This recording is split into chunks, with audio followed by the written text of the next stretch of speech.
Estás en línea, Pedro. Muy bien. Pues ante todo, buenas tardes y gracias por acudir a otra tertulia más de Aficionados a la verdadera destreza. Aunque hoy vamos a tratar un tema un tanto vulgar. La lucha cuando se realiza en combinación con la esgrima, bueno, o por separado. Lo primero de todo es agradecer a Gamusino Hunter Illustration pues la aportación de esta magnífica portada, que es la que sirve de cabecera a la presentación que voy a realizar. En un principio decir que me parecía bastante importante tratar este tema, puesto que los tratados, por lo menos los que se trabajan en la escuela que dirijo, tienen un porcentaje muy importante de acciones cuerpo a cuerpo dentro de todas las posibilidades que toca las diferentes esgrimas. Y no me estoy refiriendo solamente con espada a dos manos, que quizás el trabajo más representativo. Se puede ver trabajo con dagas, con bracamarte, incluso en algunas situaciones con alguna arma de asta también se ven situaciones cuerpo a cuerpo o situaciones de lucha sin arma alguna.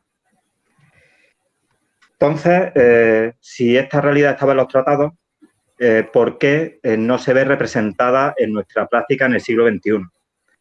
Y bueno, es un tema complejo, pero que creo que tendríamos que abordar. Bueno, pues vamos a empezar con una pequeña presentación histórica. ¿Podrías pasar página, Raúl? Claro, un segundito. Que pillarlo. Perdona que perdí el ratón. Aquí está. Ya estáis. Muy bien. Bueno, pues aquí como se titula esta página, la lucha como arte de palestra, primero hay que explicar lo que es un arte de palestra. Según el glosario de voces de armería del Marqués de Leguina, pues estaban la palestrina, arte de palestra, ars palestriné, palestrica.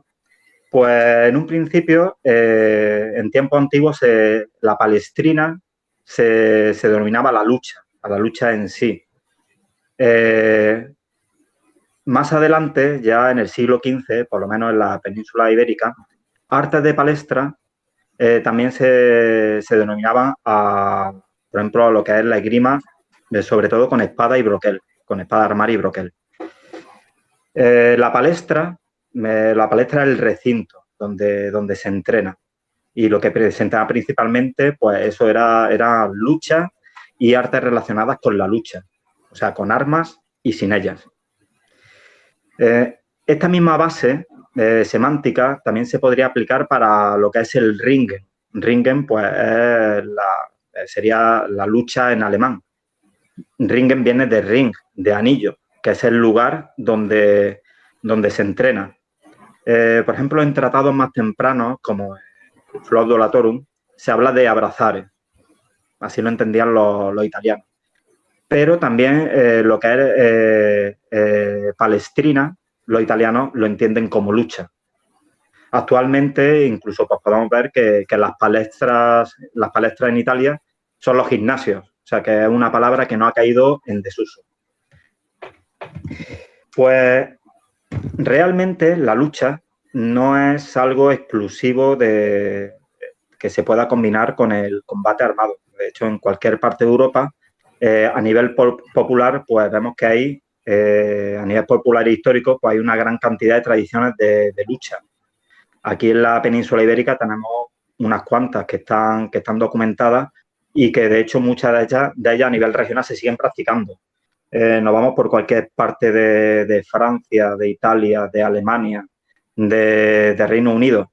Y también hay pues, una serie de juegos de lucha que quitando una serie de diferencias tienen muchísimos elementos en común.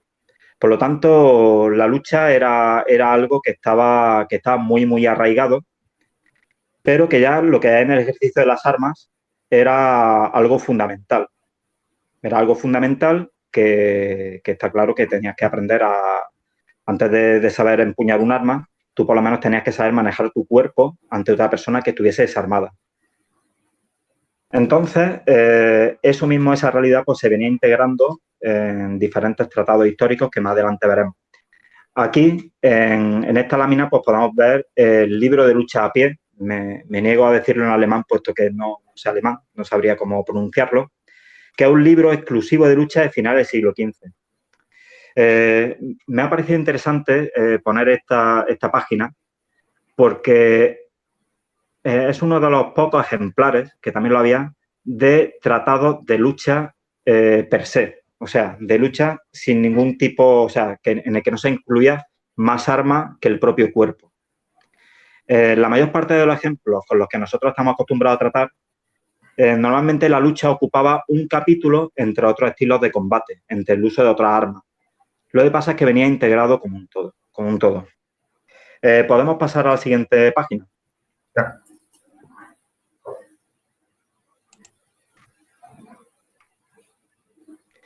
Bueno, pues aquí bajo el título del medievo a la edad moderna, pues he puesto 3 ejemplos. Y he puesto 3 ejemplos y podía haber puesto 30 ejemplos. O sea, porque hay muchísimos tratados en los cuales se tratan acciones cuerpo a cuerpo integradas dentro de un corpus teórico general de diversas armas.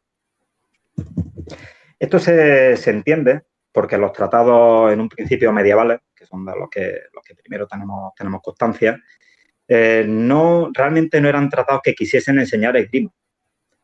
Querían enseñar el arte del combate.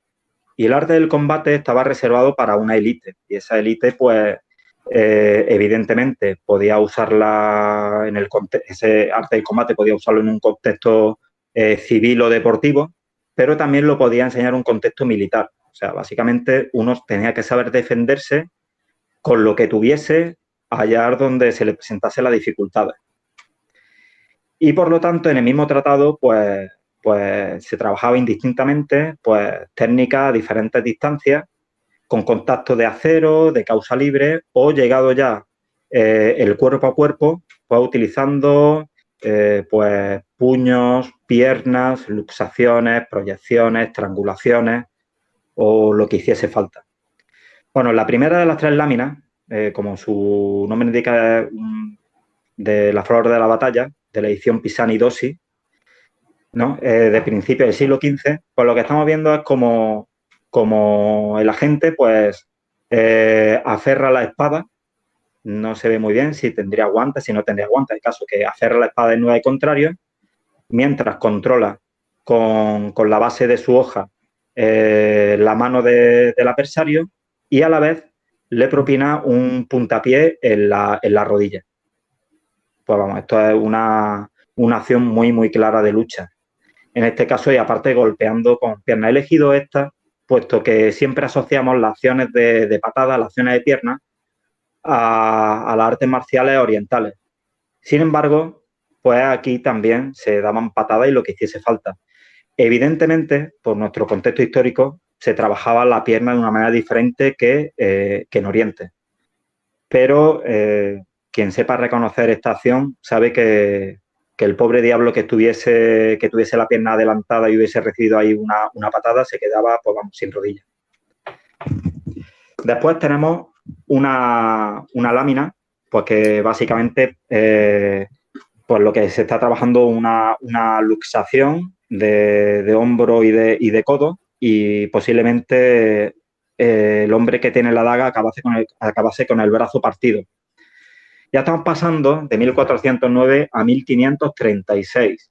Estamos hablando de más de 100 años de diferencia. Y, sin embargo, todavía se concibe las acciones cuerpo a cuerpo como un elemento fundamental del combate armado. Como tercer elemento me he puesto que yo conozca una lámina de un tratado ya de 1570 de Joaquín Meyer. La traducción sería una descripción detallada del arte de la esgrima, en el que en segundo plano vemos que están haciendo una acción de lucha, de hecho una proyección que para el que la va a recibir va a acabar bastante mal, ¿no? Puesto que tiene poca defensa, aunque ahí se está intentando agarrar a las calzas del contrario. Bien, hablo como último ejemplo, o como uno de los últimos ejemplos que hay, puesto que más adelante los tratados, ya que se fueron escribiendo, estaban construidos de diferente manera. En este caso, nosotros estamos desde el primero al último, pasando por otros muchísimos que no hemos trabajado. Hay una construcción de tratado bastante parecida, puesto que en cada uno de los tratados hay un arma principal, que normalmente es la espada larga, la espada a dos manos, o la espada de mano y media, en el caso más antiguo, que sería el Foro de Olatorum. Y además, pues van acompañados por una serie de armas que complementarían la panoplia del hombre de armas de la época que corresponda. Aunque ya el último tratado, 1570, está enfocado más a un entorno lúdico deportivo, pero es heredero de la tradición anterior. Por lo tanto, es uno de los últimos de su género que mantiene esa estructura. Entonces, la lucha está ligada dentro de las acciones de todas las armas en todos los tratados de tradición medieval, renacentista hasta principios de la Edad Moderna. Luego, parece como que de la noche a la mañana desaparecen las acciones de lucha. Yo creo que en cada contexto cultural habrá sus motivos. Pero me parece que, esto ya creo que hay gente aquí en la tertulia que podrá aportar bastante más que yo, puesto que ya épocas más tardías se me escapan. Creo que a nivel del contexto cultural, de la intencionalidad de los propios tratados que son posteriores, ya trataban de esgrima. No eran tratados del arte del combate, no. Se hablaba de esgrima, del juego de las armas, de jugar la espada. Y en los que ya sea entre una cosa y otra, por morfología del arma, por manera de combatir y también por una serie de convenciones sociales, se deja de tratar lo que es el combate cuerpo a cuerpo. Bueno, pasamos a la siguiente página. Y bueno, y aquí ya tenemos pues dos fotos. De hecho, estas fotos pues son de un mismo combate que hace un par de años tuve en un torneo, en el primer batallador en Mora de Rubielos. Bueno, aquí se ve claramente pues que hay que estoy realizando dos acciones de lucha, ambas sin llegar a concluirlas. O sea, en la primera, pues por motivo de seguridad no iba a concluir esa acción, puesto que iba a dar al otro contendiente en la ingle con la punta de la espada, cosa que ni es segura ni nos llevaría a ningún lado. Y la segunda acción es, bueno, pues aquí aunque se me ve un poco por los suelos, pero después de haberle arrebatado ambas armas, este hombre pues me arrolló y yo lo que hice fue caer y hacer una pinza con ambas piernas sobre sus brazos. Aquí el propósito hubiera sido hacer una proyección al suelo, pero aunque tuviese todas las protecciones, si este hombre no sabía caer, se podía haber hecho bastante daño. Bueno, pues un poco por poner este ejemplo de casos que me han pasado a mí, en este caso en el contexto de un deporte marcial, dentro de un torneo, ninguna de esas acciones fue puntuada por el árbitro en su momento, porque se habían quedado simplemente en tentativa, puesto que no la había consumado. El punto es que no se pueden consumar porque son tremendamente peligrosas, sobre todo si el contrario no sabe exactamente qué es lo que le voy a hacer. Y esto es un tema que ya más adelante me gustaría que tratásemos para ver qué sensación de seguridad o de inseguridad os dan las acciones cuerpo a cuerpo llevadas a un combate fuera del entorno de nuestra propia sala de armas. Y bueno, con esta pequeña introducción, ¿no? Que no pretendo que sea más larga, puesto que tenemos debate, vamos a abrir lo que sería el debate. Por favor, Raúl, ¿podrías quitar la presentación? Sí. Quita la presentación. Bien, pues me gustaría empezar con una pregunta. En un principio, me gustaría saber un poco qué experiencias previas habéis tenido en diferentes salas de armas con el combate cuerpo a cuerpo. Un segundo. Muy bien. Si queréis pedir la vez.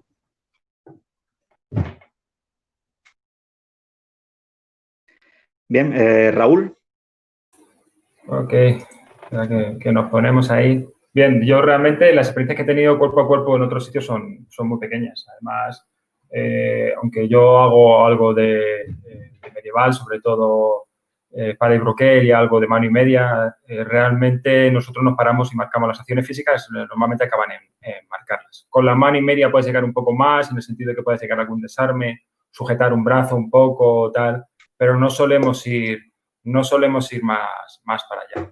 Y de hecho, una de las cosas que te toca aprender desde el principio es incluso en un desarme a soltar rápidamente el arma, porque cuando tú desarmas a una persona, aunque sea con una ropera, realmente lo que haces es girarle la muñeca. Y como le pille los dedos dentro, le puedes hacer mucho daño o romperle los dedos. Entonces, una de las primeras cosas que aprendes es a no hacer fuerza y el otro a soltar el arma cuanto antes.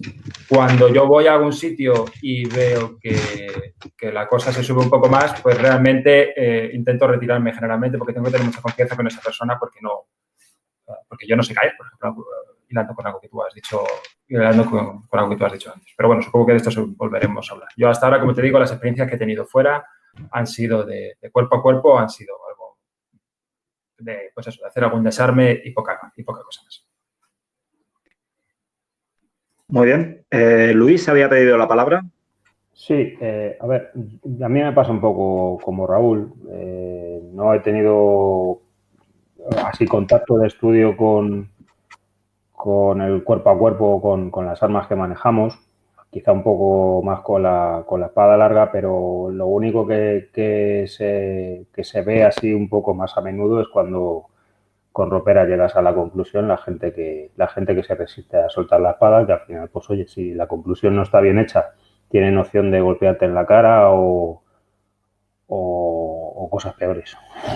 Yo he visto, la verdad es que, sobre todo en eventos internacionales donde, bueno, pues hay disparidad de criterios y disparidad de métodos de estudio, sí es cierto bueno, que la gente cuando la concluyen, pues ya recurre a cualquier tipo de artimaña para digamos, invalidar esa acción que le quita la espada. Yo he visto desde golpes a la entrepierna hasta puñetazos, codazos y la verdad es que en ese aspecto sí he visto de todo.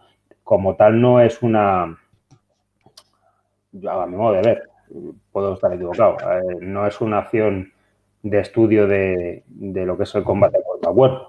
Simplemente es una reacción a una conclusión mal realizada, puesto que, como bien indicaba Raúl, si la conclusión está bien hecha, pues lo más normal es que acabes forzando que el contrario suelte la espada, porque si no le rompes la muñeca. Es así. Entonces, bueno, yo ya digo, no he visto mucho al respecto y bueno, tampoco es una cosa que yo creo que se deba, por la peligrosidad, me refiero, de no entrenarla a menudo. No es una cosa que, por lo menos con la ropera o con otro tipo de armas más adelantadas, se deba mezclar. Pero bueno, ya digo, es una opinión mía. Muy bien.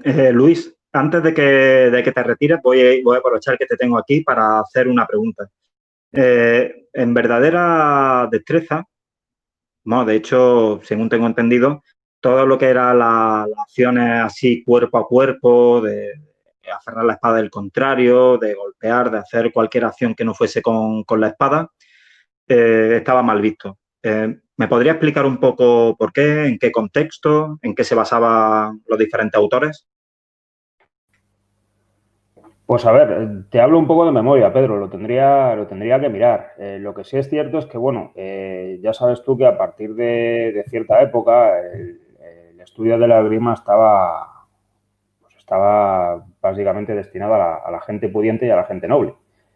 Entonces, pues bueno, digamos que en esos ambientes el equiparar la lucha en el campo de batalla con el trato de la esgrima que se tenía en esos ambientes, pues no era muy aceptado, muy idóneo. quizá los tiros fueran por ahí. Lo cierto es que yo no recuerdo ningún tratado, no digo que no le haya, solo digo que no lo recuerdo, en el que se mencione concretamente el motivo por el cual no se estudia.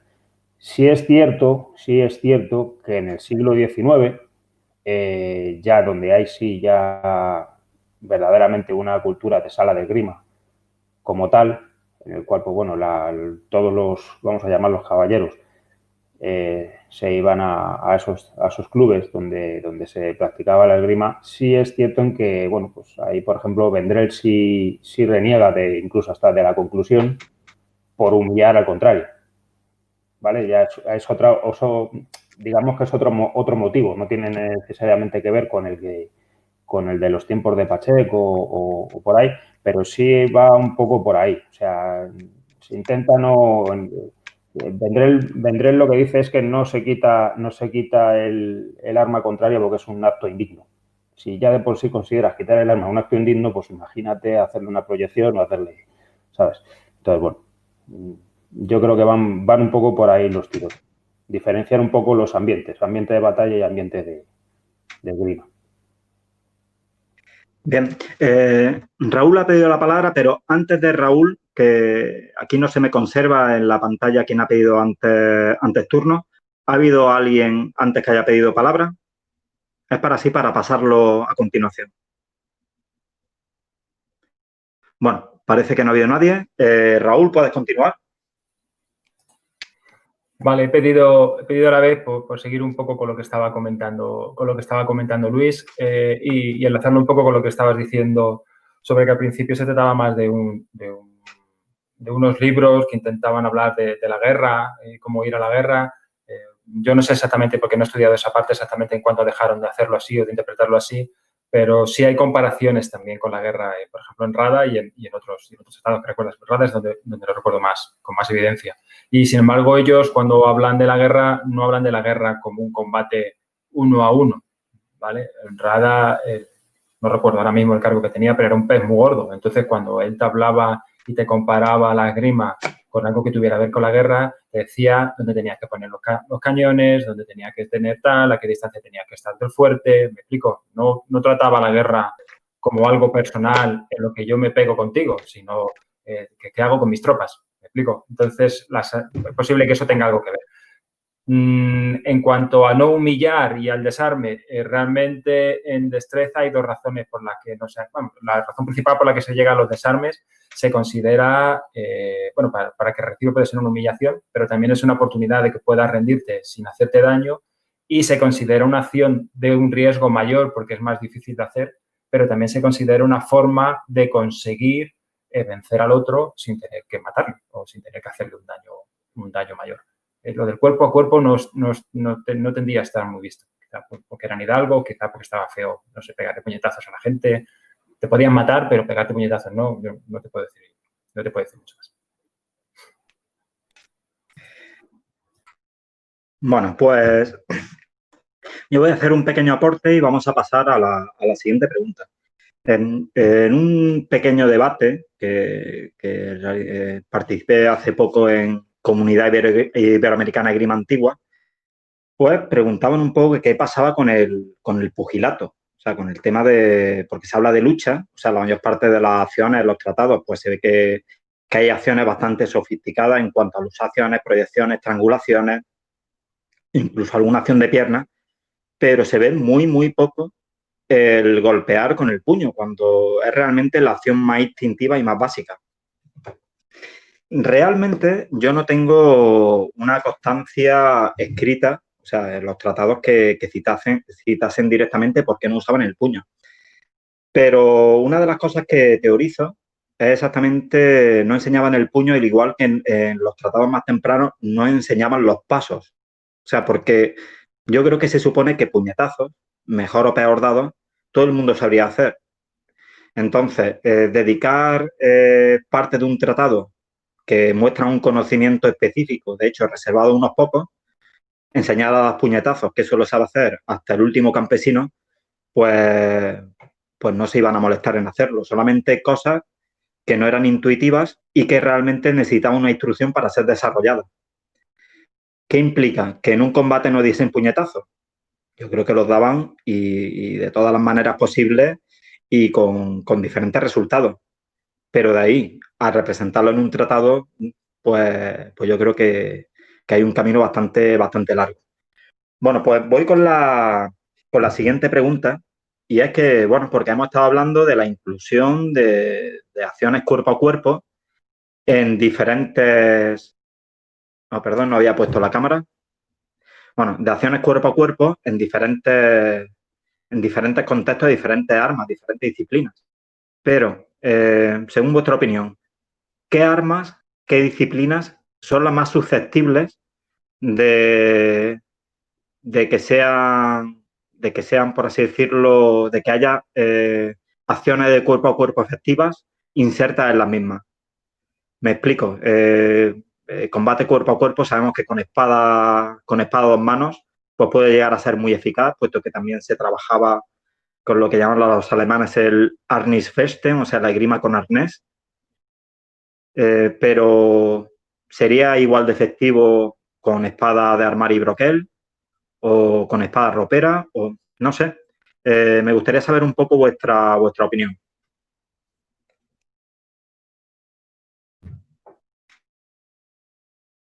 Bien, Luis.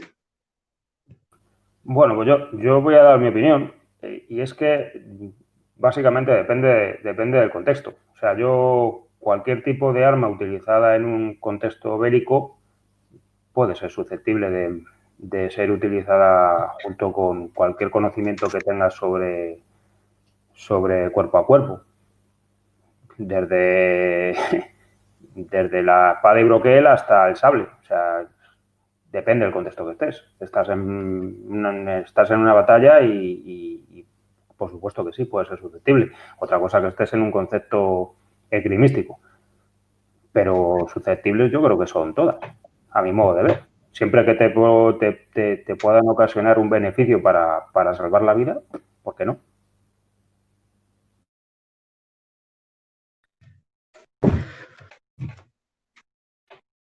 Bueno, el caso es que yo, por ejemplo, por experiencia, o sea, porque aquí estamos hablando de combate cuerpo a cuerpo en plan muy genérico.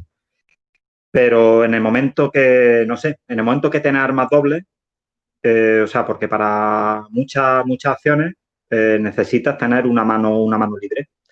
Entonces, cuando tú estás con una espada a dos manos, o sea, el pasar a medio espada pues resulta bastante fácil. El sacar, por ejemplo, una vez sujetas la espada con la hoja del contrario, liberar la mano izquierda para hacer una proyección, una luxación, un golpe. No sé, lo mismo pasaría con el bracamarte. Pero si ya, por ejemplo, no metemos en armas dobles, salvo el usar el arma secundaria como un elemento de golpeo, como podría ser con la espada y el broquel, a mí la verdad es que me parece que limita bastante la posibilidad de acciones cuerpo a cuerpo que podría realizar. Bueno, ahora le ha pedido el turno Raúl. Con su turno le quiero hacer una pregunta.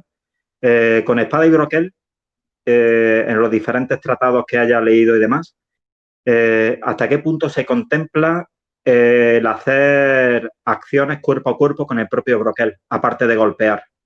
O sea, lo que es el tema de sujetar y, no sé, es posible que se pueda sacar más provecho al broquel del que normalmente lo estamos sacándole en sala. Realmente lo que estaba haciendo estoy buscando, porque efectivamente en espada y broquel vienen acciones de lucha. ¿Vale? Lo que pasa es que claro, tengo que pasar el tratado de página en página y por eso estoy tardando un poquito más. De hecho, para que no resulte raro y no se me quede, voy a compartir y así me veis pasar las páginas. En espada y broquel hay por lo menos un agarre, algún tipo de patada o forma de hacer que el otro pierda el equilibrio. Hay desarmes a los dos brazos, agarrando los dos brazos y agarrando la hoja. Y hay un golpe con el broquel a la mano para evitar el desarme, que se me venga así de acciones cuerpo a cuerpo cercanas, que por supuesto Nos llevará un rato encontrar, seguro. Quiero decir, el I-33, aunque yo esto no he llegado a hacerlo, bueno, escoger la hoja del otro sí, pero hacer los desarmes realmente no. Sí vienen comentados. Y, de hecho, he visto a gente intentar reproducirlo, sobre todo lo de agarrar los dos brazos a la vez. Y viene incluido en el tratado. No, es una parte pequeña, no es algo que ocurra todo el rato, pero sí viene. Perdonadme. He intentado poner una vista de miniatura, pero no me deja. Este no es. Qué estupendo. Este tampoco. A ver si vemos por lo menos el desarme. Este no es. Cuando vienen las manos. Mira, aquí viene uno de los desarmes, ¿vale? Como no sé si vamos a pasar por la página en otra ocasión. Tienes este desarme que lo haces con el brazo izquierdo y luego tienes otros que haces con el brazo derecho. De hecho, en el otro, si conseguimos verlo, lo que hace es que en vez de agarrarle de frente, le agarra de espaldas. Lo más peculiar que veo yo aquí es que lo que intentas es agarrar con tu brazo los dos brazos del contrario. Como ves, es un desarme muy de cerca. Él le está cogiendo los dos brazos que tiene. Perdona que te interrumpa. Sí. No es solamente un desarme. Ahí perfectamente le está haciendo una luxación que puede quebrarle un brazo sin ningún problema. Las veces que yo lo he visto representado, lo que haces es que giras, más con el de la espalda, en el que le das la espalda que en este, lo que haces es que giras y o le rompe los brazos o sale despedido o algo. De hecho, la solución que plantea el tratado es que sueltes las armas porque si no, no vas a salir de ahí. Y cuando sueltas las armas es cuando, claro, no tienes con qué devolverle al otro y lo que haces es entrar a la lucha.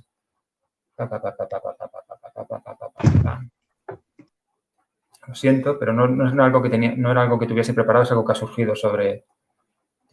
No, Mira, sí, estas son cosas... Aquí está haciendo un desarme. De hecho, esto ha pasado recientemente con Luis. Puedes echar la mano ahí y lo que haces es quitarle literalmente el arma. De hecho, aquí lo que haces es sujetar tu propia arma con la mano del broquel, la sueltas y le coges. Digamos que aprovechas que se acerca aquí, te acerca la punta sin presentar una amenaza y tú desde aquí sueltas la mano y le quitas el arma. Aquí para defenderse es donde viene el golpe de broquel, que es un golpe de broquel que sí viene específico. ¿Ves? Y lo que hace es golpear con el broquel en la mano para que suelte tu arma y poder recuperarla, ¿vale? Y eso es el único golpe que yo he visto específico que venga con el broquel. Y tiene que venir en algún lado el bendito desarme. A ver si pasamos un poco más. Golpe, golpe, golpe, golpe. Aquí está, como ves, de nuevo vuelve a agarrar los dos brazos. Esto es lo que yo estaba buscando. De nuevo vuelve a agarrar los dos brazos. En este caso, agarra con el brazo derecho y está girado de espaldas. Las representaciones que yo he visto, como te digo, lo que hace es que este hombre sigue girando antihorario, digamos, a su izquierda y lo que hace es que el que está atrás o le rompe los brazos o sale proyectado o lo que sea. Entonces, para librarte, lo que propone es entrar en la lucha y aunque no te describe gran cosa, lo que te hace, ¿ves? Lo que te dice es que suelte las armas, no sé por qué las pinta detrás, pero que suelte las armas para poder sacar los brazos y que entonces pasas a luchar con él. No te especifica exactamente qué es lo que haces aquí, pero sí viene mostrado, ilustrado, que realmente sí llegaban a las manos. Voy a quitarlo.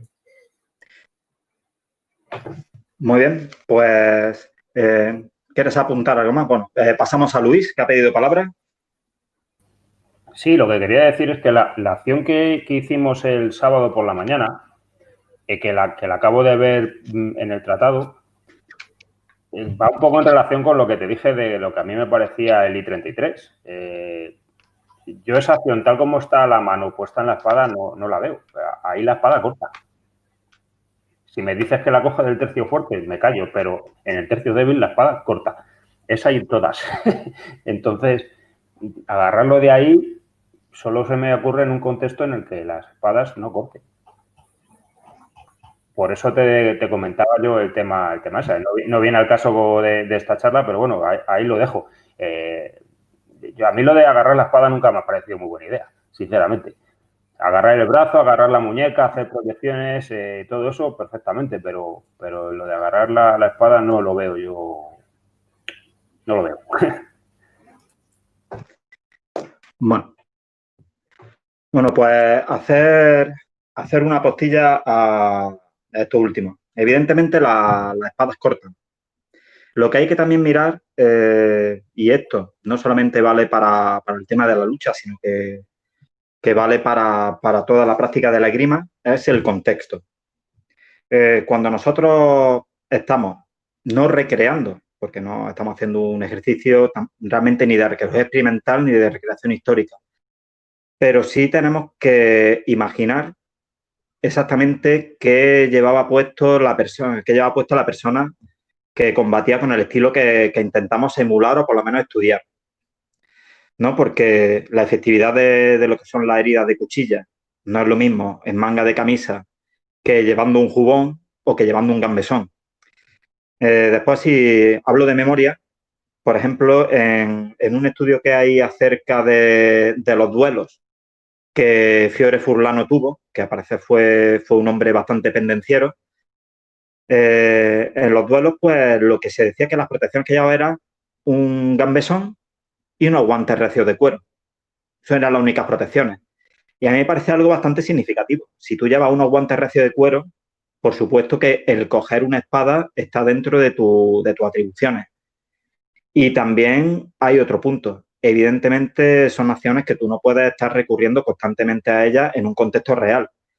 Pero si una punta de la espada está danzando y yo a espada parada, a hoja parada, está claro que yo no voy a agarrar una espada que esté en movimiento.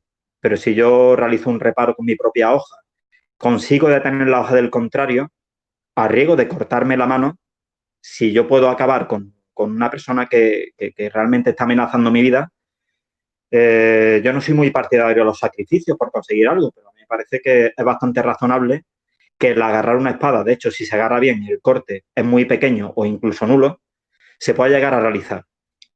Como todo, está en la práctica y en el contexto. De todos modos, hay multitud de tratados que nos hablan de acciones de sujeción del arma contraria con la propia mano. Habría que estudiar también el contexto de los propios tratados, si las armas estaban afiladas o las armas eran romas. Muy bien, Luis.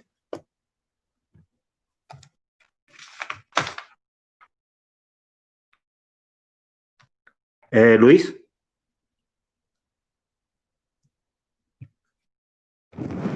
No se te escucha, Luis.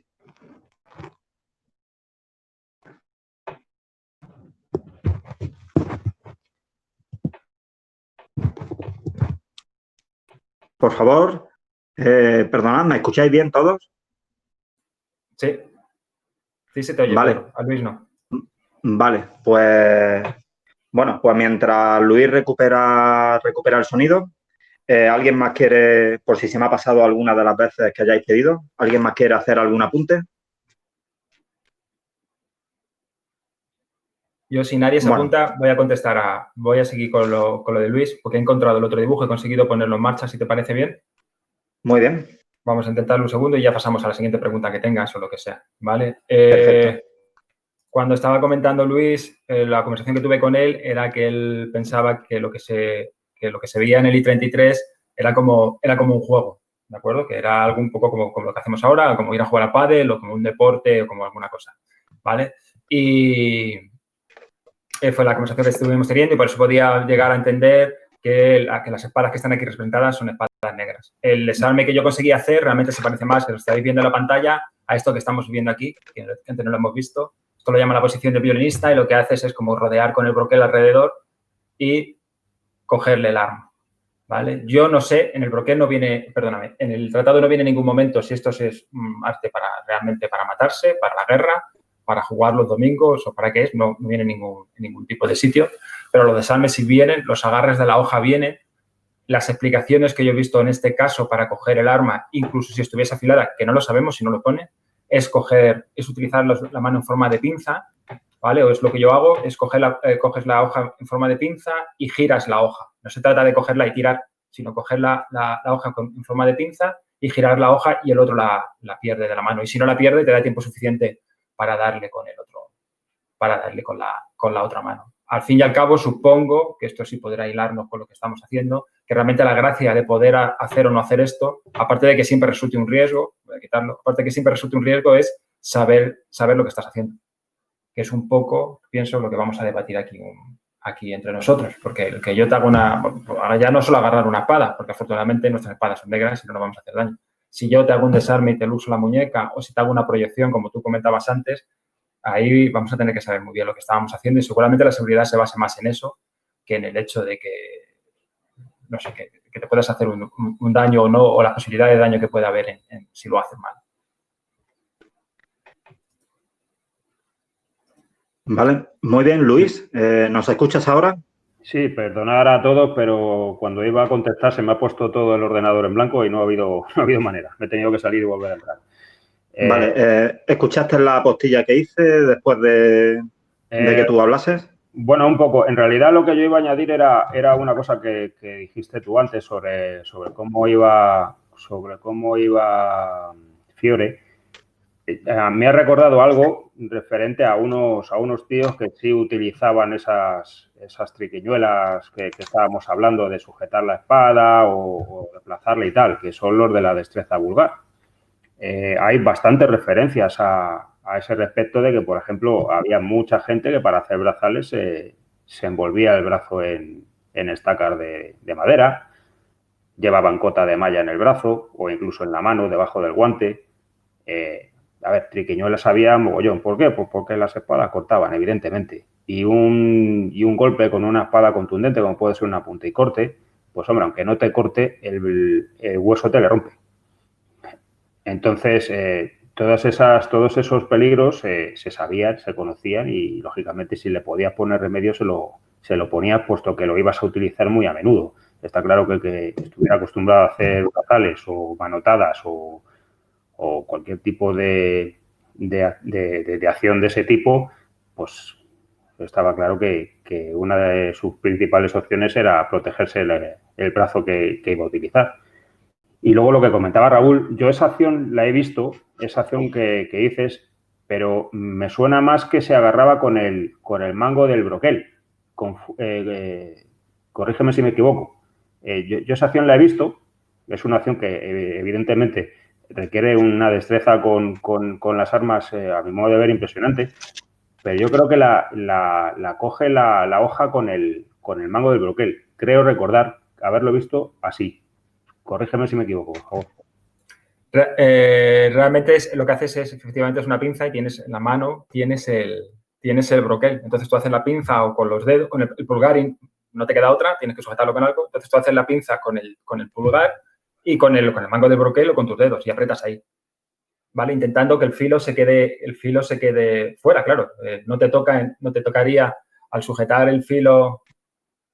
Esto va a ser ilegal, me van a denunciar por tener una navaja en él. Este es el filo, ¿de acuerdo? Entonces yo el filo ni me toca los dedos por delante ni me toca la parte por detrás. Si en la parte trasera de la mano tengo el mango de broquel, me es perfectamente válido. Entonces lo que haces es coger, la hoja entra, tú coges la hoja y lo que haces es que giras para que al otro se le escape de la mano, con lo cual realmente no estás haciendo una fuerza. Es un riesgo, ¿eh? El filo está ahí, o sea, no te voy a quitar yo de que echarle mano ahí si estuviera afilada, no lo pensaríamos 3 veces, pero es viable. Yo aprendí a coger las cosas así con mi padre era cerrajero y cuando coges los cristales, para montar los cristales, sobre todo los cristales grandes, esa forma de pinza es como sujetar los cristales, porque nunca se mueven y nunca pasa nada, pero como se te escurre un cristal, se te lleva todos los tendones, tienes que tener muchísimo cuidado. Y se hace mucha fuerza porque te levantas cristales que pesan kilos. Ahora ya no, ahora utilizan ventosas, pero entonces hacía a manivela.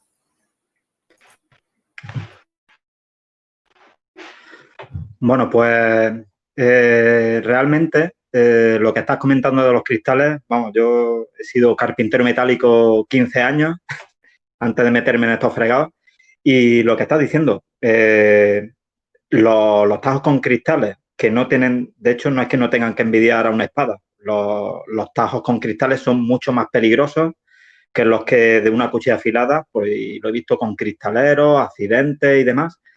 Y lo que dice Raúl, yo he cogido, pues en los últimos tiempos sí tenía ventosas, pero lo que eran lunas de vidrio bastante grandes, pues las he sujetado, pues eso, haciendo pinzas. Y se puede realmente, una vez se sabe coger, hacer muchísima presión sobre el propio cristal para que no deslice y para que no saje, para que no haga la saja. Está muy pillado por los pelos. O sea, no es lo mismo coger una luna, que aunque sea muy pesada y sea peligroso cogerla, es un elemento estático, si todo va bien, a coger una espada. Pero es que estamos hablando de riesgos que son asumibles en tanto hay un señor enfrente que está con una espada que en vez de cortarte la mano, que es lo que te podría pasar si agarras la espada, te quiere pinchar en el cuello, en el pecho, en el estómago o en otros sitios peores. Bueno, vamos a pasar a la siguiente, no sé, pregunta que tengo. Y bueno, y me gustaría ahora que hubiese más gente que participa, porque la pregunta que voy a hacer no va en cuanto a experiencias personales, sino a dudas que tenemos en cuanto a realizar pues trabajo cuerpo a cuerpo dentro de sala. Bueno, dudas más bien, preocupaciones. ¿Qué es lo que más os preocupa del trabajo cuerpo a cuerpo a la hora de incluirlo en un asalto semilibre? ¿Qué problemas veis? ¿Qué situaciones veis que son más difíciles de salvar o cuáles creéis que se pueden llegar a paliar con el tiempo, con el debido entrenamiento?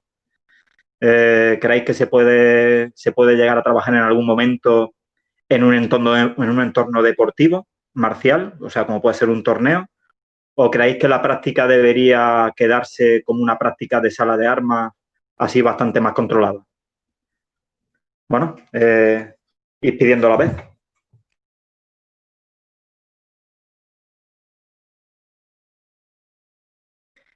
Bueno, como veo que todavía lo estáis pensando, voy a empezar. Ah, bueno, tenemos ahí a David. David, por favor. Bueno, pues esto es algo que yo me imagino un poco que si quisiéramos emplearlas en sala, tendríamos que seguir un poco la evolución que se ha seguido con las artes marciales orientales. Todas para aplicarse en un cuerpo a cuerpo y eso se han ido deportivizando en el mejor de los casos. En el caso del karate se ha dividido entre katas y combate, taekwondo es una solo con patadas en ciertos sitios, el judo es una deportivización del karate. Entonces, si quisiéramos utilizarlas, al final tendríamos que coger estas técnicas que, digamos, de todas las que tuviéramos en el compendio del Tratado X, que fueran menos lesivas o más seguras y solo permitir esas y en ciertos momentos.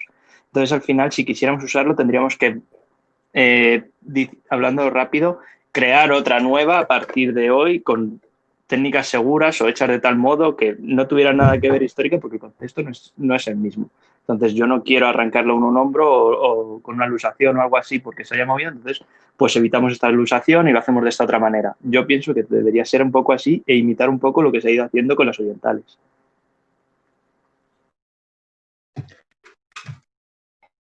Muy bien, Por David. mí, vale. De acuerdo. ¿Alguien más quiere aportar algo?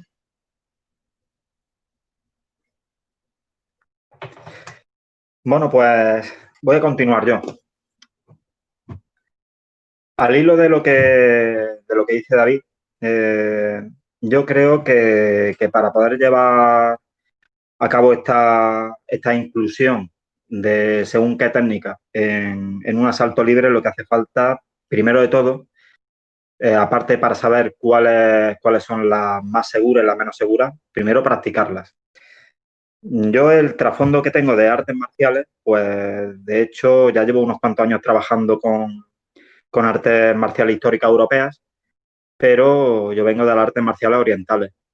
Desde los 6 años, pues he estado haciendo un montón de ellas y dentro de las mismas, aparte de artes marciales de puño y pierna, por así decirlo, también he trabajado otras como Jiu-Jitsu y después también Kenjitsu, o sea que es como, no sería como el Kendo, sería una versión bastante diferente, puesto que las herramientas y los propósitos no son deportivos, pero en los cuales sí se integran dentro del combate cuerpo a cuerpo una serie de acciones bastante definidas y bastante circunscritas a lo que es el combate de mano vacía. Lo único que pasa es que el arma que se utiliza es una herramienta para potenciar o para modificar esa técnica que previamente se había practicado sin nada en las manos. yo creo que en un principio, a nivel deportivo marcial, no se puede meter cuerpo a cuerpo, por lo menos en este estado de aprendizaje en el que estamos, en el que las artes marciales todavía son muy, muy, muy jóvenes.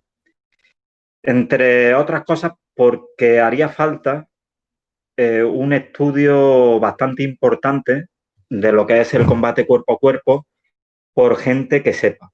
Y ahora mismo hay muy, muy poca gente que se sabe manejar cuerpo a cuerpo, ya no sin un arma, sino con un arma en la mano.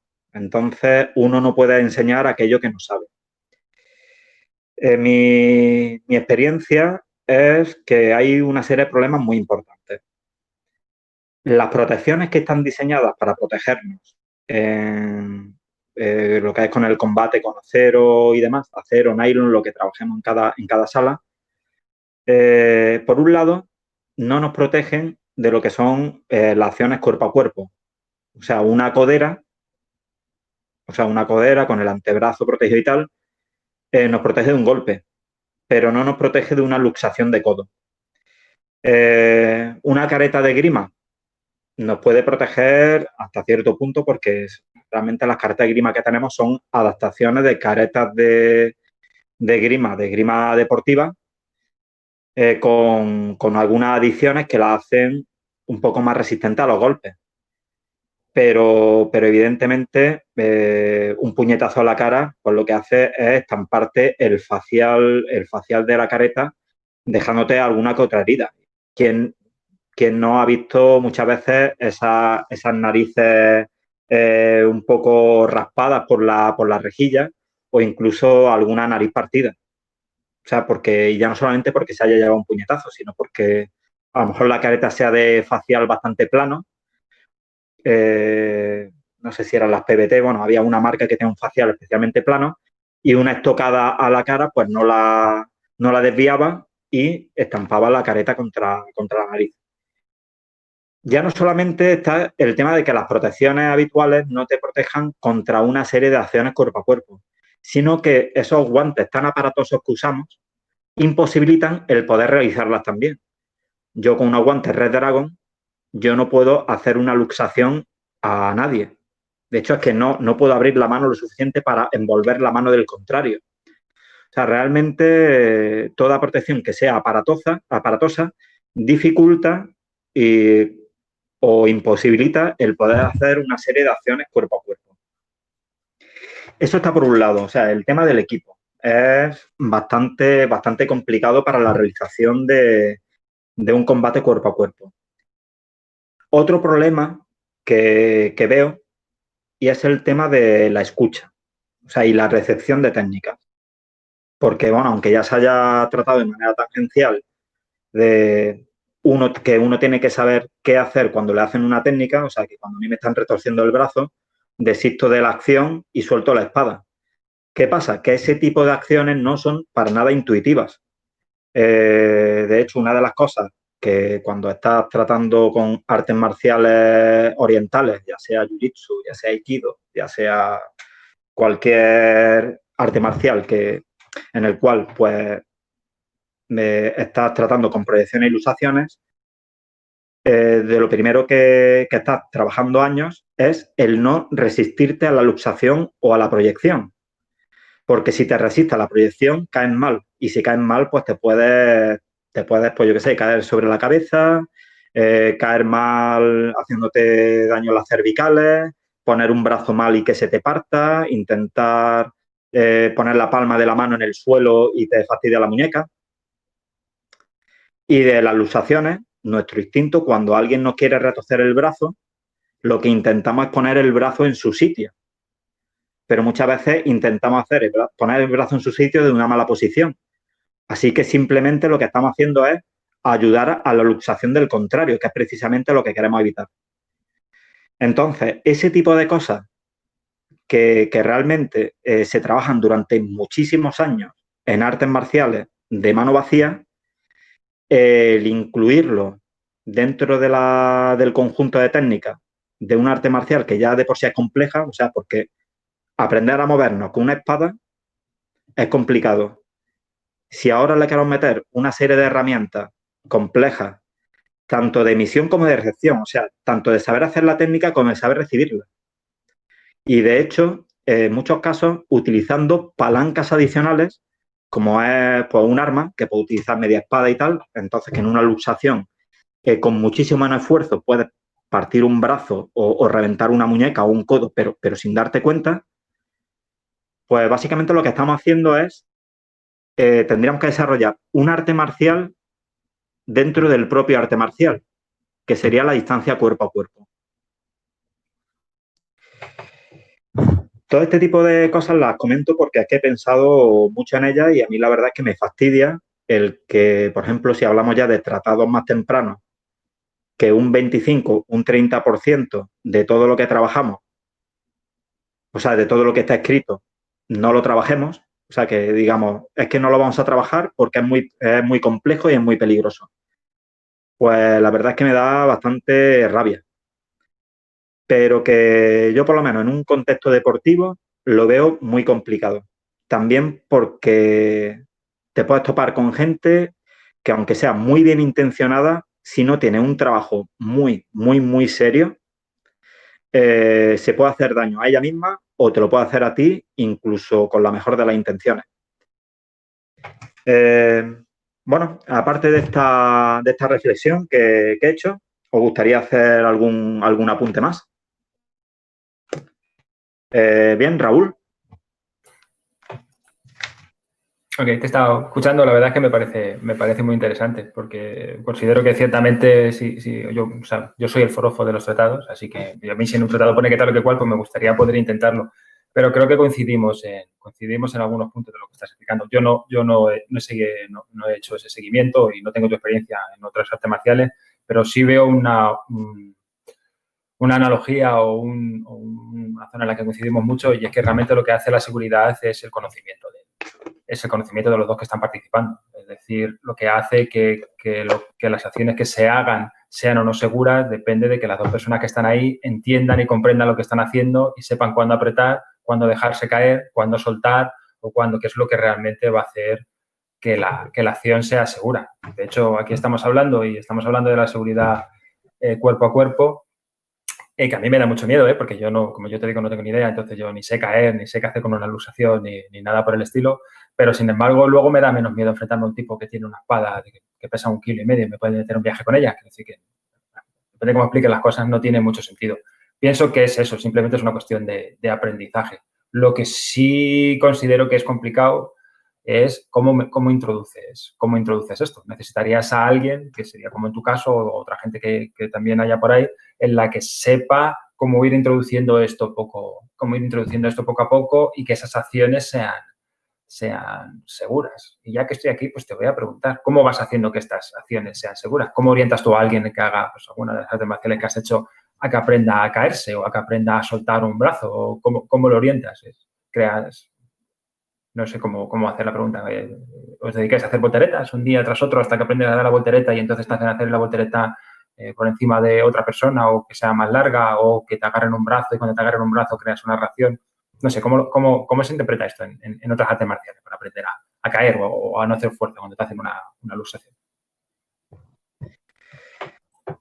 Bueno, pues la respuesta, bueno, tú me la acabas de dar.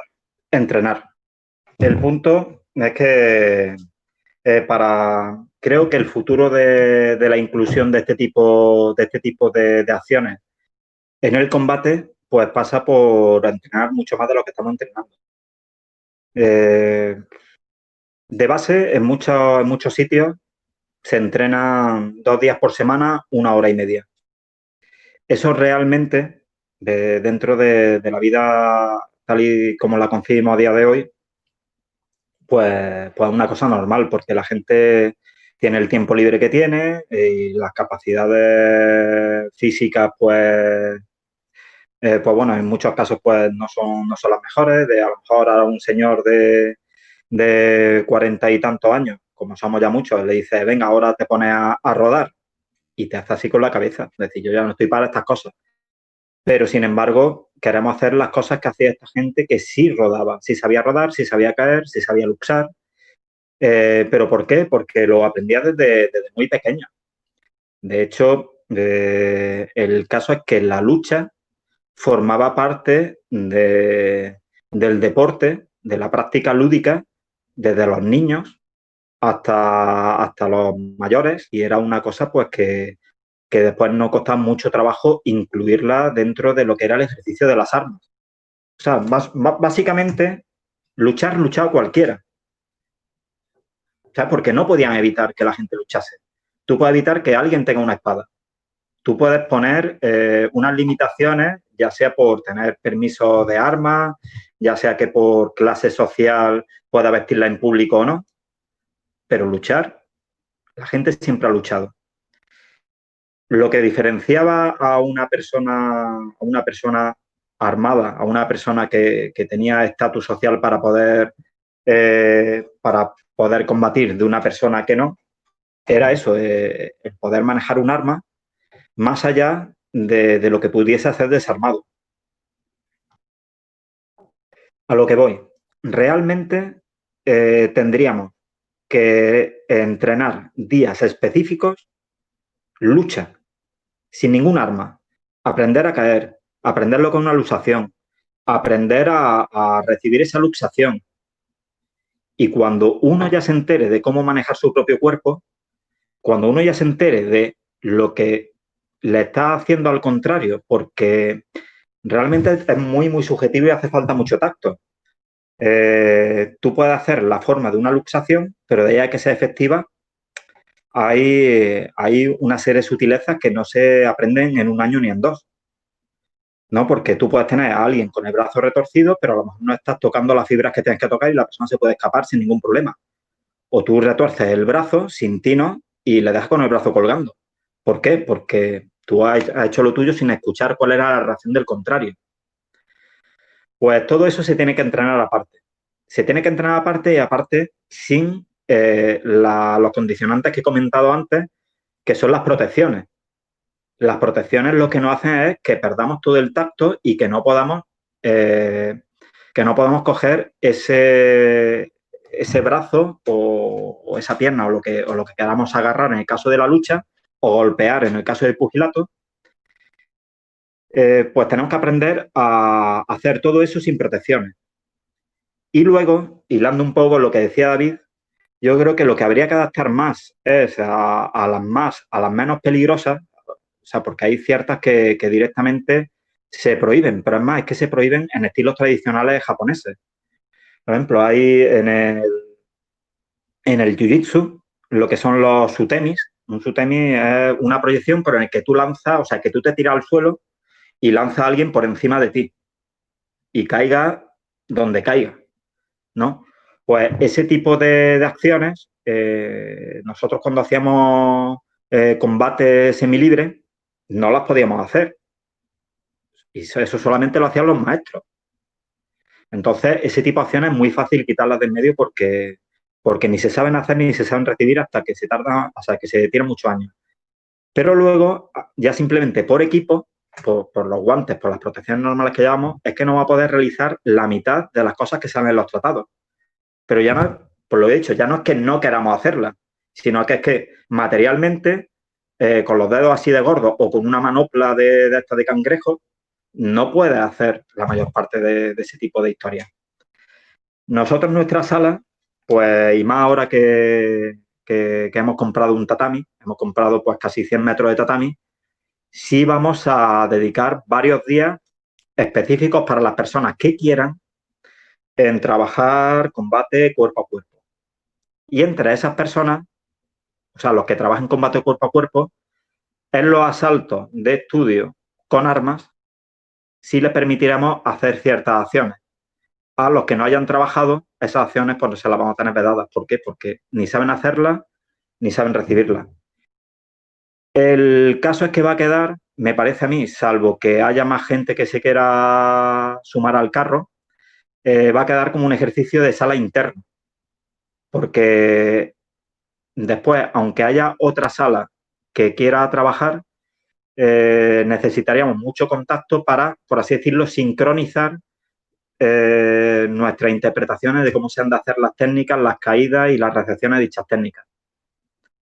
Bueno, me he ido un poco por los cerros de Úbeda, pero es que el tema es complejo. Bueno, de momento tengo las preguntas que tenía vistas, las tengo cubiertas. Ahora, para terminar, ¿os gustaría hacer algún apunte, alguna pregunta?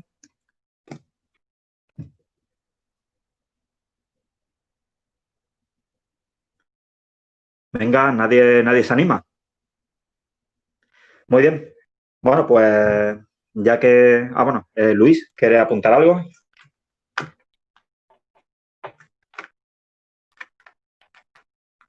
Perdón. Sí, básicamente lo que quería decir es que, bueno, no podemos aportar mucho porque, como tú bien has dicho, no somos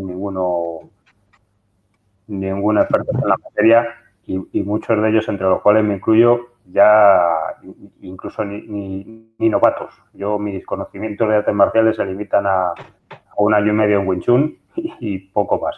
Entonces no sé. Lo que sí me gustaría añadir es que básicamente veo difícil la implantación o por lo menos tardará mucho en implantarse el introducir este tipo de lucha dentro del entorno que tenemos ahora en nuestra comunidad, porque, como bien has apuntado, pues bueno, tenemos gente de diverso tipo y de diversa condición, pero sí es cierto que hay mucha generalidad en que, bueno, pues el planteamiento que se tiene de practicar esta actividad no incluye el revolcarse por el suelo o que te hagan una proyección. Luego, aparte, pues también lo que has comentado, también hay mucha gente que practica esto, que tiene una edad, que no se ve rodando por el suelo o haciéndole una torsión de un brazo a alguien o sufriéndola. Y también contamos con el hándicap de que a la gente que le puede gustar este tipo de lucha, pues no lo vamos a dejar de reconocer. Las artes marciales orientales pues tienen mucho más recorrido y más difusión que la nuestra. Entonces, bueno, lo veo francamente complicado.